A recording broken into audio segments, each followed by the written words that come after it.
श्रावण महिना हा हिंदू धर्मियांसाठी खूप पवित्र असा मानला जातो। या महिन्यामध्ये श्रावणी सोमवार हे खूप श्रद्धेने केले जातात। त्याचबरोबर काही जण हा पूर्ण महिना उपवास करतात आणि या महिन्यामध्ये कांदा लसूण विरहित ते जेवण करतात। तर आज आपण श्रावणी सोमवार स्पेशल कांदा लसूण विरहित अशी थाळी बघणार आहोत। ही थाळी तुम्ही श्रावणी सोमवार किंवा श्रावण महिन्यामध्ये कधीही करून खाऊ शकता। तर आज आपण ही श्रावण थाळी कशी बनवलेली आहे ते बघूया आणि या ठिकाणी आपण कोणत्याही पदार्थामध्ये कांदा लसूण वापरलेला नाही। आणि त्याचबरोबर नारळी पौर्णिमा विशेष एक ओल्या नारळाची बर्फी सुद्धा आपण इथे बनवलेली आहे आणि ती इन्स्टंट झटपट कशी बनवायची ते सुद्धा सांगितलेली आहे। तर चला तर मग आज आपण ही थाळी खूप कमी वेळामध्ये अगदी चविष्ट रुचकर अशी कशी बनवायची ते बघूया। सर्वप्रथम आपण गोडाचा पदार्थ करायला घेऊया। तर या ठिकाणी गॅसवर कढई ठेवली। कढई गरम झाल्यानंतर त्यामध्ये एक मोठा चमचा तूप घातलेला आहे। इथे मी अर्धी वाटी नारळ छान असं किसून घेतलेला आहे। तुम्ही मिक्सरला वाटून सुद्धा घेऊ शकता। त्यानंतर यामध्ये मी 2 चमचे मिल्क पावडर घेत आहे, कारण आपण ही बर्फी इन्स्टंट बनवणार आहोत। त्यासाठी यामध्ये एक खव्याचा फ्लेवर येण्यासाठी इथे मी 2 चमचे मिल्क पावडर घेतलेली आहे। या थाळीसाठी लागणाऱ्या साहित्याची लिस्ट योग्य असं प्रमाण मी डिस्क्रिप्शन बॉक्समध्ये दिलेलं आहे, तुम्ही तिथे जाऊन चेक करू शकता। तर इथे अर्धी वाटी मी गूळ पावडर घातलेली आहे। तुम्ही गोडाचं प्रमाण इथे चव बघून कमी जास्त करू शकता। यानंतर हे आपल्याला व्यवस्थित मिक्स करून घ्यायचं आहे। त्यानंतर यामध्ये चव आणखीनच वाढण्यासाठी ते वेलची पूड आणि थोडंसं जायफळ आपण यामध्ये घालून घेऊया।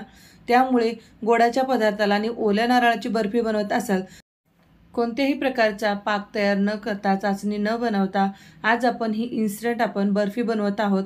एक 10 मिनिटानंतर याचा व्यवस्थित असा गोळा तयार झालेला आहे। आता ही सेट होण्यासाठी तयार आहे। तर आता हे आपण एका प्लेटमध्ये काढून घेऊया। तुम्हाला हवं त्या शेपमध्ये ही तुम्ही सेट करून घेऊ शकता। ही बर्फी व्यवस्थित सेट होण्यासाठी तुम्ही याला फ्रीजमध्ये ठेवू शकता किंवा असंच बाहेर ठेवलं तरी चालेल। एक 15 मिनिटानंतर मग आपण याचे काप करून घेऊया।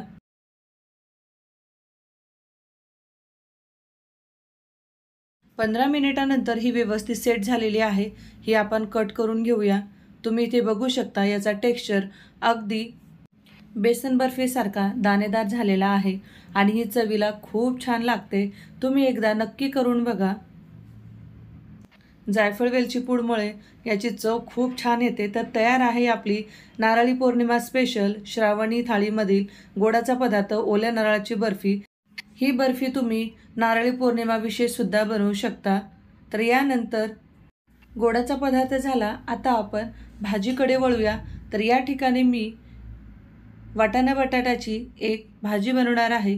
तर या ठिकाणी आपण कांदा लसूण न घालता ही भाजी बनवणार आहोत। तर या ठिकाणी दिलेल्या साहित्याचं योग्य असं प्रमाण मी डिस्क्रिप्शन बॉक्समध्ये दिलेलं आहे, तुम्ही तिथे जाऊन चेक करू शकता। तिखटासाठी इथे मी हिरवी मिरची, कढीपत्ता घेतलेला आहे, एक मध्यम आकाराचा टोमॅटो घेतलेला आहे, त्याचबरोबर काही खडे मसालेसुद्धा घेतलेले आहेत। तर या ठिकाणी मी अर्धा चमचा जिरे आणि अर्धा चमचा शहाजिरा घेतलेला आहे। तुम्हाला या ठिकाणी शहाजिरा घालायचं नसेल काही हरकत नाही। त्यानंतर अर्धा चमचा लाल तिखट घेतलेला आहे आणि एक तेजपत्ता, दालचिनीचा छोटासा तुकडा, एक चक्री फूल आणि एक हिरवी विलायची घेतलेली आहे। त्यानंतर इथे मी गरम मसाला घेतलेला आहे, थोडीशी हळद आणि धने-जिरे पूड घेतलेली आहे।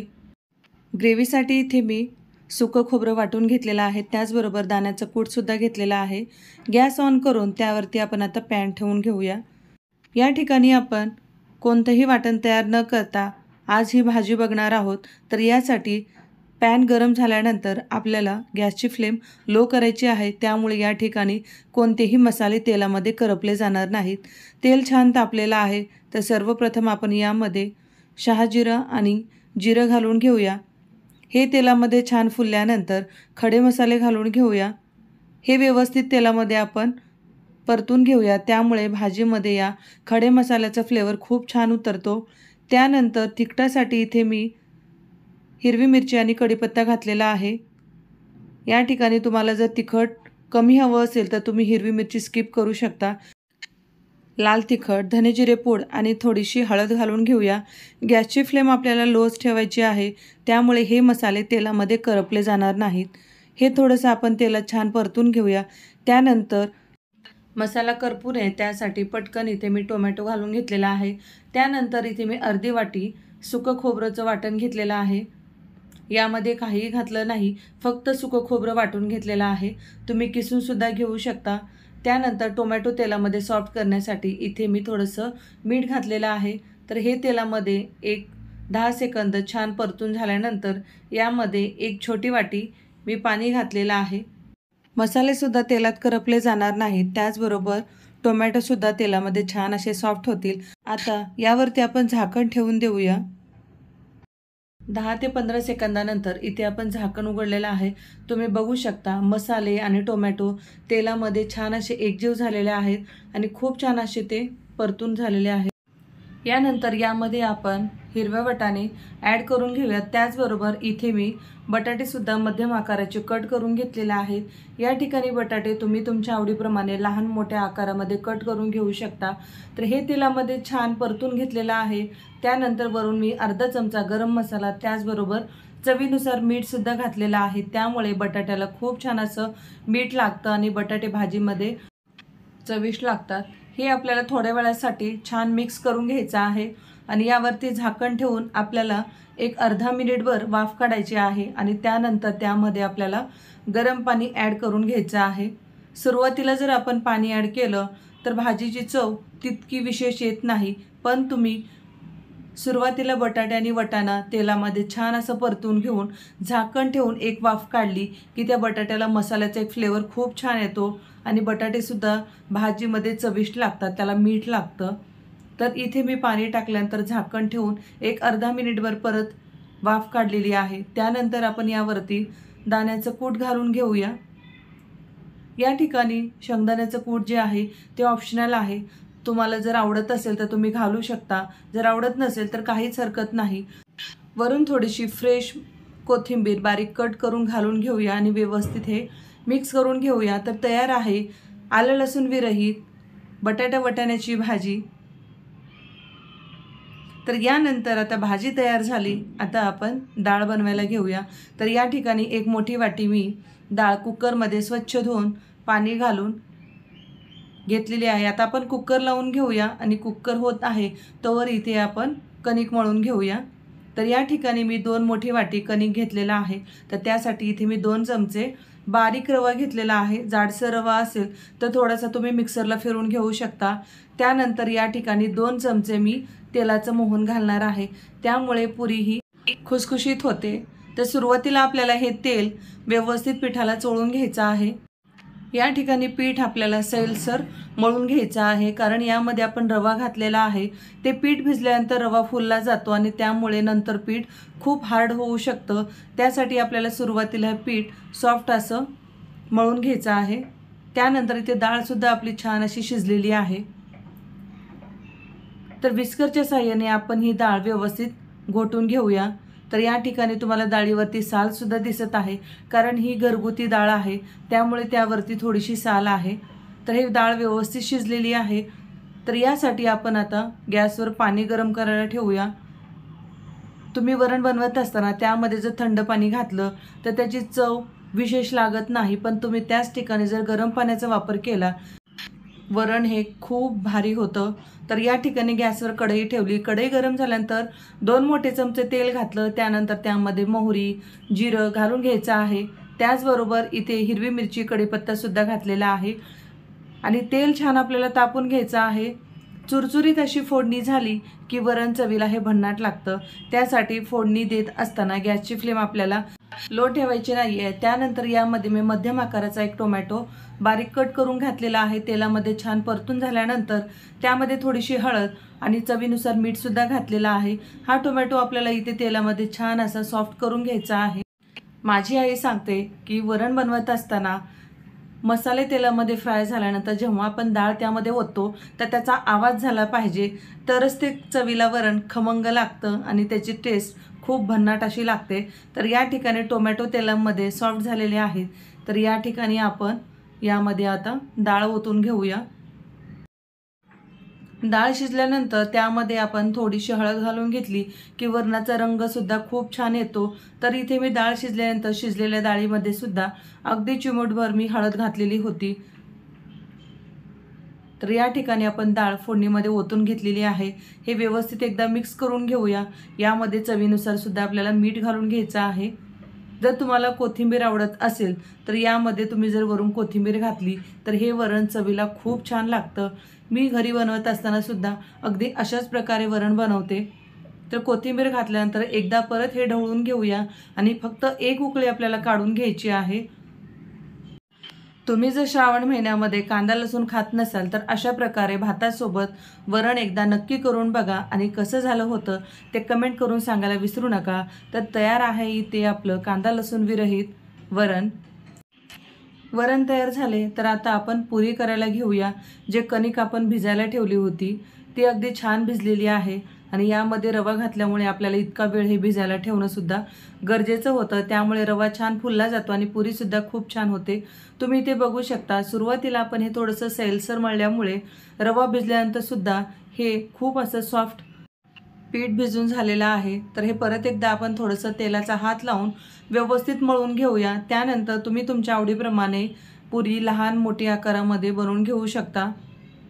तर या ठिकाणी पुरी बनवण्यासाठी इथे मी पिठाचे छोटे छोटे गोळे करून घेणार आहे। त्यामुळे पुरी लाटत असताना कमी वेळामध्ये आपण पटकन पुरी तयार करू शकतो। तर बाकीचे सुद्धा मी करून घेतलेले आहेत। इथे आपण पुरी सुद्धा लाटून घेऊया। तर या ठिकाणी मी पुरी लाटून घेतलेली आहे। तुम्ही तुमच्या आवडीप्रमाणे लहान मोठ्या आकारामध्ये लाटून घेऊ शकता। पुरी लाटत असतानाच गॅसवर मी तेल गरम करायला ठेवलं होतं। त्यामुळे पुरी लाटल्या आपण लगेचच ती तळायला घेतलेली आहे। तर तुम्ही इथे बघू शकता व्हिडिओ दाखवल्याप्रमाणे आपल्याला वरच्या बाजूने सुद्धा जारीच्या साहाय्याने तेल टाकून घ्यायचं आहे। त्यामुळे दोन्ही बाजूने पुरी छान अशी तेलामध्ये तळली जाते। तुम्ही इथे बघू शकता अगदी छान अशी टम फुगलेली आहे। आता ही पुरी आपण काढून घेऊया। त्यानंतर दुसरी पुरी सुद्धा अगदी अशाच प्रकारे आपण छान तेलामध्ये तळून घेऊया। व्हिडिओ दाखवल्याप्रमाणे तेल सुद्धा आपल्याला वरच्या बाजूने टाकून घ्यायचं आहे। त्यामुळे पुरी छान अशी तेलात फुगते। या ठिकाणी मी कोथिंबीर वडी सुद्धा बनवलेली आहे। याचा व्हिडिओ आपल्या चॅनलवर अपलोड केलेला आहे। तुम्ही बघितला नसेल तर एकदा नक्की विजिट करा आणि कसा वाटला ते कमेंट करून सांगायला विसरू नका। त्यानंतर इथे मी साबुदाण्याचा पापड सुद्धा तळून घेणार आहे।